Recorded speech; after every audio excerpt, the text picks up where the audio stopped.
Днес отбелязваме 80 години от една от най-тъжните дати в българската история. В нощта на 1 срещу 2 февруари 1945 г. комунистическият режим, наложен на щитовете на съветската армия, окупирала България, избиват политическия, военния, академичният и икономическият елит на страната. Противоконституционно създаденият така наречен Народен съд издава незаконни присъди, довели до разстрела на хиляди българи, сред които министър-председатели, министри, депутати, регенти, генерали, офицери и герои от войните за обединение и освобождение на Отечеството.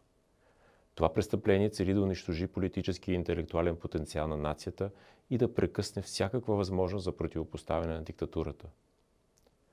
Спомена за тази трагедия не трябва да се забравя. Наш дълг е да предоставяме обективно случилото се на новите поколения, за да се предотврати повтарянето на тези ужаси в бъдеще.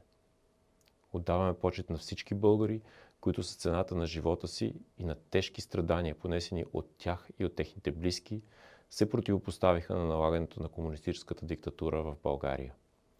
Денят на памет за жертвите на комунизма е не само акт на почет, но и подадена ръка за национално помирение, приемайки обективния и неидеологически украсен прочит на събитията от 20 век.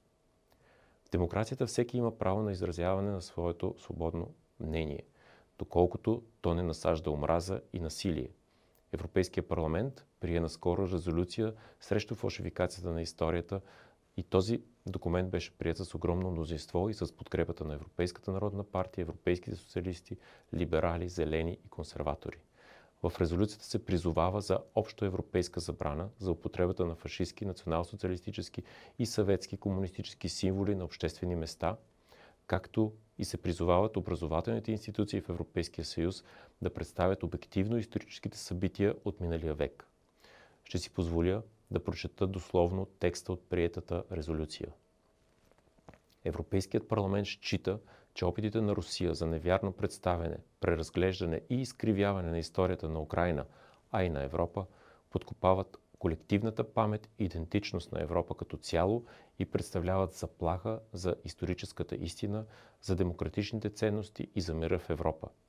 Поради това призовава държавите членки да инвестират повече в образованието и научните изследвания, свързани с общата история на Европа и европейската историческа памет, и да подкрепят проекти, които поощряват по по-доброто разбиране на въздействието на разделението на Европа по време на Студената война. Изразява подкрепата си за изграждането в Брюксел на общоевропейски мемориал за жертвите на тоталитарните режими от 20 век. Изразява също така съжаление относно продължаващото използване на обществени места на символи на тоталитарните режими и призовава за забрана в целия Европейски съюз на използването както на нацистските, така и на съветските комунистически символи, а също така и на символите на продължаващата агресия на Русия срещу Украйна. Поклон пред паметта на всички жертви на комунистическата диктатура в България, в Европа, а и в целия свят.